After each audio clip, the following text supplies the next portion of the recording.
बंधुओं, ठाकुर जी का प्रसाद, ठाकुर जी का महाप्रसाद, चैतन्य महाप्रभु कहते हैं आप आज्ञा कर रहे हैं कि उनको भी स्मरण करो। महाप्रभु जी नाराज मत होइए, आपको भी ले रहा हूं बीच में। महाप्रभु चैतन्य महाप्रभु कहते हैं क्या? महाप्रसादे गोविंदे। महाप्रसाद ही साक्षात ठाकुर जी हैं। श्री गोविंद देव जी का आप स्पर्श नहीं कर सकते, श्री गोविंद देव जी को आप हृदय से नहीं लगा सकते, पर उनके अधरामृत के रूप में जो महाप्रसाद वो साक्षात गोविंद हैं, उनको उसी भाव से ग्रहण करो।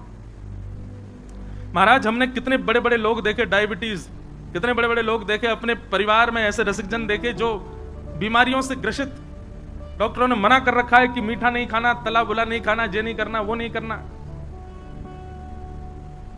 नहीं खाते, परहेज करते हैं। पर जब ठाकुर जी का प्रसाद सन्मुख आ जाता है, उसके प्रति वस्तु भाव रखोगे, पदार्थ की भावना रखोगे, तो वो दोष प्रकट करेगी। डायबिटीज है तो शुगर बढ़ा देगी आपकी, लेकिन प्रसाद के प्रति यदि भावना रखोगे, नहीं साक्षात गोविंद पधारे घर पर, स्वीकार करो, ग्रहण कर लो, कुछ नहीं होगा। वैसे भैया खुली आज्ञा दे रहे हैं हम मंच से शुगर वालों को, और शुगर वाले खुश हो गए, ला भाई लड्डू दे। लेकिन वो भावना पूर्ण विश्वास के साथ यही होनी चाहिए कि गोविंद हैं। उसमें रस की, मैं कथा में कहा करता हूं, प्रसाद में वस्तु की भ्रांति, यमुना जी में नदी की भ्रांति, ब्रजरज में मिट्टी की भ्रांति, गिरिराज जी में पर्वत की भ्रांति, और वृंदावन के लता कुंजों में वृक्षों की भ्रांति जब तक है आपके अंदर, तब तक आप शामा शाम के निकट क्या, सन्निकट क्या, दहली पर भी नहीं पहुंच पाओगे। जिस दिन यह भ्रांति नष्ट हो गई आपकी, महाप्रसाद साक्षात गोविंद हैं। रसरानी श्री यमुना जी नदी नहीं है, साक्षात रसरानी है। ये ब्रज की रज कोई सामान्य कण नहीं है, साक्षात श्री कृष्ण के चरणार बिंदुओं की धूली है। सिर पे विराजे, मुख में विराजे, हृदय में विराजे। श्री गोवर्धन नाथ जी पर्वत नहीं है, साक्षात श्री कृष्ण है। ये ब्रज के लता गुल्म, हरिराम व्यास जी कहते हैं, वृंदावन के रूप हमारे मात पिता गुरु बंधु। ऐसे हृदय से लगा के हरिराम व्यास जी, अभी चरित्र आएगा हरिराम व्यास जी का, सबसे बड़ा चरित्र है श्री हरिराम व्यास जी का। ऐसे लेटे लेटे पूरा दिन निकाल देते, वृंदावन की वृक्ष वल्लरियों से लिपटे रहते। जब तक ये दृष्टि नहीं बदलेगी भगवत तत्वों के प्रति, जब तक उनमें वस्तु की भ्रांति है, तब तक ठाकुर जी से बहुत दूर हो आप। और उसमें विशेष रूप से तो महाप्रसाद, महाप्रसाद के प्रति बंधुओं सजग हो जाओ। हरिवंश महाप्रभु के भाव को यही समझो।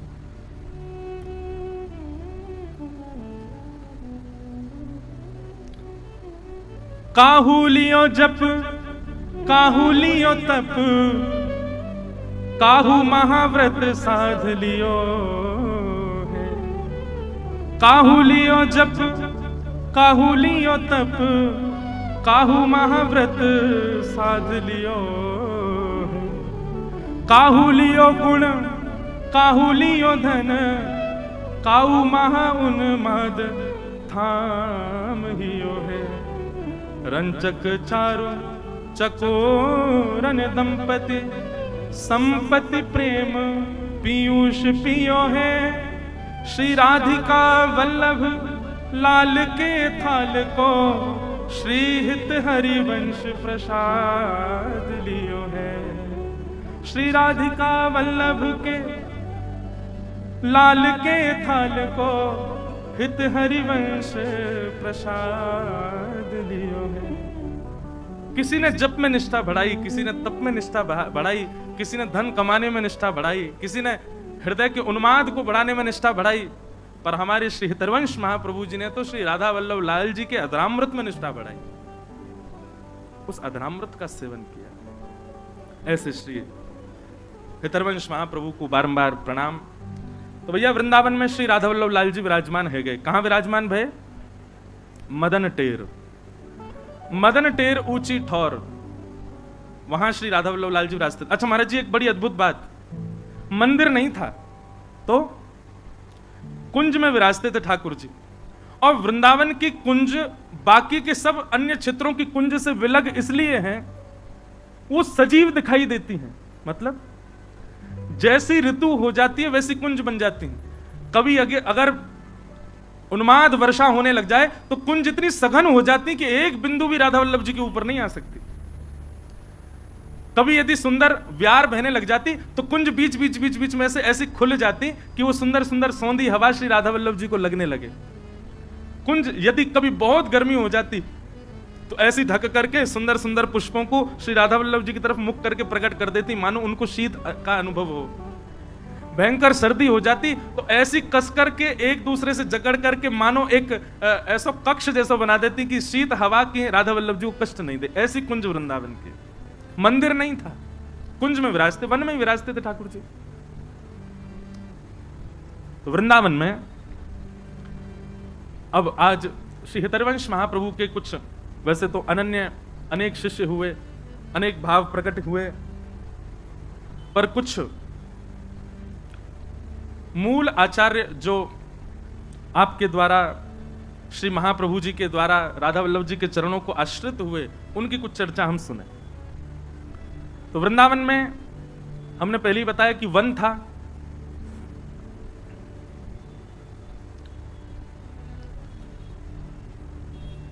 भैरवी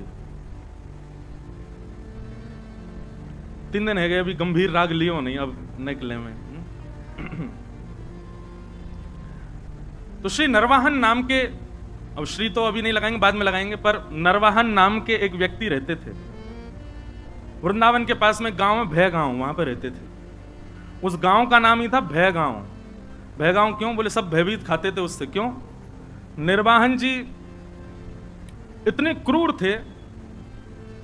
वृंदावन का मूल उद्देश्य पहले वहां के रस को नहीं, वहां की रज को नहीं, वहां श्री यमुना जी इतनी विशाल थी कि व्यापार के लिए लोग बड़े बड़े जहाज लेकर के वहां से आया करते थे। आगरा जाते, आगरा दिल्ली को जोड़ने वाली श्री यमुना जी थी, तो व्यापारी लोगों के लिए मार्ग था। वृंदावन तो महाराज क्या बताएं, अब कहने में थोड़ा आज संकुचित होता, पर डकैतों का गढ़ था। वहां पे सब लूट मार करवे वाले बैठे रहते, और जब कभी भी जहाज यमुना जी में होकर निकलते तो विशेष रूप से नरवाहन, इसकी पूरी गैंग थी, बड़े महाराज खूब सारे लोग थे, आते जाते जहाजों को अर्धरात्रि में कैसे भी करके और पकड़ लेता और उनसे कर वसूलता। कर तो लेता ही, ऊपर से कुछ ना कुछ लूट मार भी कर लेता। इसलिए सब लोग डरते थे यमुना जी के मार्ग से, दिन दिन में ही निकल जाओ, कहीं रात हो गई तो नरवाहन पकड़ लेगा। ऐसा नरवाहन। तो जब श्री महाप्रभु जी राधा वल्लभ लाल जी को लेकर के वृंदावन में आए तो वर्णन आता है कि आत्मदेव ब्राह्मण जिसकी 2 कन्या थी, उसने खूब धन संपत्ति देकर के भेजा। साज सज्जे, ऐसे सुंदर सुंदर श्रृंगार, ऐसे सुंदर सुंदर सोने चांदी मणि आदि के मुकुट। और फिर ऐसा भी भाव है, जो महाप्रभु जी की प्रथम पत्नी थी रुक्मणी बाई, जिनसे पहले ब्याह हुआ था, रुक्मणी बाई जी और महाप्रभु जी के बड़े प्रथम पुत्र श्री वनचंद्र जी, आप दोनों भी नवरंगी लाल जी की सेवा छोटे बालक को देकर के, गोपीनाथ जी को देकर के, आप भी देवबंद से वृंदावन आ गए थे। महाप्रभु जी ने ही कहा होगा कि भाई अब यहां सेवा का विस्तार है, आप लोग भी आ जाओ। तो वे भी जब आई तो खूब सारा धन संपन्न लेकर के आई अपने साथ में, धन संपदा। तो वृंदावन के आसपास के गांव में जो ब्रजवासी रहते थे सब आते थे, अरे भैया नयो नयो लाला आयो, नयो नयो ठाकुर जी आयो हमारे वृंदावन में, सब दर्शन करने आते। कैसा समय रहा होगा ना वो। हमने तो अपने बाल्यकाल का भी वृंदावन देखा, तब भी बहुत सुंदर, अभी भी सुंदर है वृंदावन, तो पर अब आधुनिक थोड़ा कर दिया लोगों ने। वृंदावन का अद्भुत आनंद था। तो सब लोग आते दर्शन करने। कुछ ब्रजवासियों के चित्त में चिंता प्रकट हुई और उन्होंने महाप्रभु जी से कहा, भगवान बड़ा सौभाग्य है कि आप वृंदावन में ठाकुर जी को लेके पधारे हो, पर भगवान यहां एक नरवाहन नाम का डाकू रहता है। आपके ठाकुर जी इतने साज सज्जे में विराजते हैं, इतनी संपत्ति और इतने सोने चांदी सब आप लेकर के आए हो, हमें तो भय लगता है कि कोई घर तो है नहीं, कुटिया तो है नहीं, मंदिर तो है नहीं, आप ऐसे ही कुंज निकुंजों में ही रहते हो, और इतनी सारी संपत्ति आपके साथ में आई है, इतने सोने चांदी हीरे जवाहरात सब आए हैं, कहीं अगर उसने आकर के डकैती डाल दी तो बड़ी दिक्कत हो जाएगी। महाप्रभु जी बोले, तो क्या करें, क्या चाहते हैं आप लोग? और हमारा भाव यह है कि एक बार आप उससे मिल लीजिए, नरवाहन से मिल लीजिए, और वहां जाकर के थोड़ा बहुत कुछ दे दीजिएगा उसको, उससे थोड़ी मैत्री जैसी, थोड़ा प्रेम भाव हो जाएगा, तो वो कम से कम ठाकुर जी की सामग्रियों को स्पर्श ना करे। अच्छा एक बात सुनिए, आज एक भैया हमसे शिकायत करके गए सुबह, वो हमसे एक बात बोल के गए कि महाराज जी भागवत की कथा हो, राम कथा हो, तो कभी अगर एक आध मिनट की कथा छूट जाए तो पकड़ में आ जाती है। बोले लेकिन भक्तमाल जी जो आप सुना रहे हैं, एक क्षण की भी छूट जाती तो ऐसा लगता पूरी कथा ही छूट गई। मैंने की तो क्यों छोड़ते हो? बोले मैं नहीं छोड़ता, अगल वाले पीछे वाले फोन चलाते हैं, बात करते हैं, इससे हमारी कथा छूट जाती है। आप कथा में सबको कह दो कि सब लोग अपना फोन बंद रखें, आसपास में बात नहीं करें। मैंने आज कह देंगे, ब्याह नहीं होगा अगले जन्म में, देख लेना फिर। मत करो भैया। बहुत बहुत अंतरंग बड़े सुंदर सुंदर भाव हैं, ऐसे ऐसे भाव जो अनेक ग्रंथों में पढ़ने के बाद भी नहीं मिले आपको। ये सब सुनो भाव से। कैसे हमारा वृंदावन सुसज्जित हुआ सुनो। आज जिनके दर्शन हम क्षण भर में कर लेते हैं, कितनी श्रम करके आचार्यों ने वृंदावन में उनको विराजमान किया। तो महाप्रभु जी तो अष्टयाम में इतने व्यस्त रहते थे, हम लोग विचार करते हैं 2 समय के भोजन ठाकुर जी को पधराना, उसके लिए भी कितनी योजना बनाते हैं। पर श्री हितरिवंश महाप्रभु जी ने राधा वल्लभ जी को वृंदावन में विराजमान करके अगले दिन से ही अष्टयाम प्रारंभ कर दी। 8 याम सेवा चलती राधा वल्लभ जी की। यह भी विचार नहीं कि मंदिर नहीं है, व्यवस्था नहीं है, रसोई नहीं है, खुले में ही सब व्यवस्थित करके अष्टयाम सेवा हो ठाकुर जी की। ब्रजवासी सब संत भी आ गए, सबने कहा कि बोले नहीं ये निर्णय उचित है, आप नरवाहन से एक बार मिल लीजिए।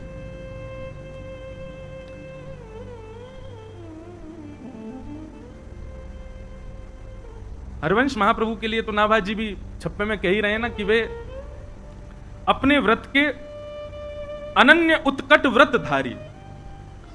एक बार जो व्रत धारण कर लेते हैं, फिर चाहे ब्रह्मांड हिल जाए उसका त्याग नहीं कर सकते। महाप्रभु जी ने कह दिया, इनको निहारने के बाद, इनसे मिलने के बाद किसी और से मिलना पड़ेगा, हम नहीं जाएंगे। जब ये मिल गए तो अब और किससे क्या मिलना, और किसी से भय क्या खाना। ठाकुर जी हैं साथ में, राधा वल्लभ जी, इन पर भरोसा नहीं है हमें, सब मंगल करेंगे, हम नहीं मिलेंगे किसी से। हम तो सेवा से ही फुर्सत नहीं, हमको यहीं रहेंगे। खूब प्रयास किया, खूब सबने समझाया, पर महाप्रभु जी नहीं गए। नरवाहन को किसी ने जाकर के ये बात बताई, बोले ऐसे ऐसे ठाकुर जी आए हैं। और ठाकुर जी आए ये बड़ी बात नहीं है, ठाकुर जी के संग में खूब सारा सोना चांदी जवाहरात और महाराज खजाना आया है भर के। बोले अच्छा, और कहां पर? बोले वृंदावन में, वृंदावन में विराजते हैं। किसी ने यह भी कहा कि जो आचार्य उनको लेकर के आए ठाकुर जी को, उनसे किसी ने प्रस्ताव रखा कि वो आपके पास आके आपसे मिल लें, पर उन्होंने वह भी ठकरा दिया। बोले कि कौन नरवाहन, हम किसी से नहीं मिलेंगे। अब तो नरवाहन को चोट लगी। बोले अच्छा, हमसे मिलने से मना कर दिया? बोले हाँ। कहां पर है? बोले ऊंची ठौर, मदन टेर, थोड़े ऊंचा टीला सा था, उस पर विराजते थे ठाकुर जी। कल चलेंगे, हम भी तो देख के आए कैसे ठाकुर जी, कैसे आचार्य। और नरवाहन अपने कुछ सेवकों के साथ में तलवार लेकर के और ऊंची ठौर की ओर बढ़ा। आहा, सुबह सुबह का समय है, मंगला आरती के पश्चात श्री राधा वल्लभ लाल जी का श्रृंगार करके हितरवंश महाप्रभु आचार्य चरण आसन पर विराजमान सन्मुख बैठ करके श्री ठाकुर जी को पद सुना रहे थे। ठाकुर जी को पद सुना रहे थे।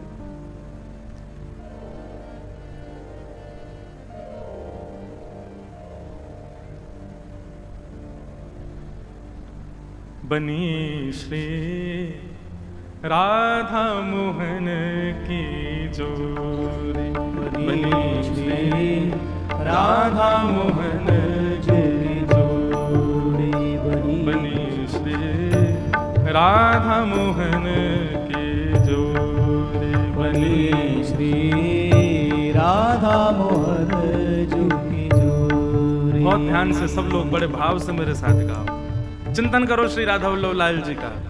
हरिवंश महाप्रभु गा रहे हैं, राधा मोहन की जोड़ी बनी श्री राधा मोहन की जोड़ी बनी श्री राधा मोहन की जोड़ी बनी श्री राधा मोहन की जोड़ी बनी श्री राधा मोहन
ठाकुर जी कैसे हैं? बोले नीलमणि जैसे चमक रहे हैं ठाकुर जी, जैसे कोई नीलमणि पर प्रकाश जल रहा हो, ऐसे ठाकुर जी जल रहे हैं। बोले प्रकाश किसका डल रहा है? बोले किशोरी जी का ही प्रकाश पड़ रहा है।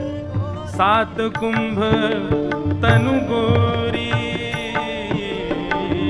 सात कुंभ तनु गोरी, भाल विशाल तिलक हरि कामिनी, भाल विशाल तिलक हरि कामिनी, भाल विशाल तिलक हरि कामिनी, भाल विशाल तिलक हरि कामिनी, चिकुर चंद्र बिचरोरी, चिकुर चंद्र बिचरोरी, बनी राधा के जोरी, बनी श्री राधा के जोरी, बनी श्री राधा मोहन की जोरी, श्री राधा श्री राधा वल्लभ लाल की जय।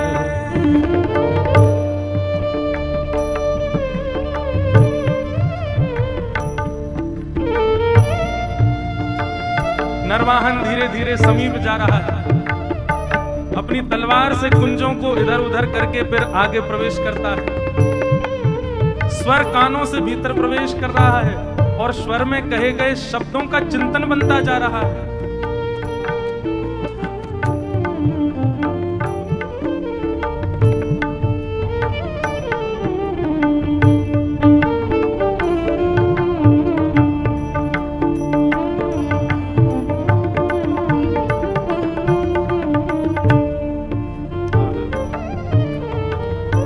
गजनायक प्रभु चाल गयन धनी, गजनायक प्रभु चाल गयन, गजनायक प्रभु चाल गयन धनी, गजनायक प्रभु चाल गयन, गति वृषभानु किशोरी,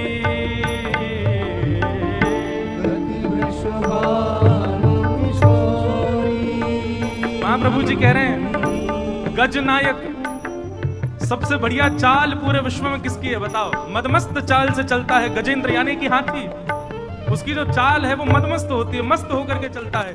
ऐसे असंख्य गजेंद्रों के नायक हैं श्री कृष्ण। वे जब चलते हैं तो गजेंद्र भी मोहित हो जाते हैं, गज भी उनके ऊपर न्योछावर हो जाते हैं। पर ऐसे ठाकुर जी की चाल की गति क्या है? चाल चल किसके रहे हैं?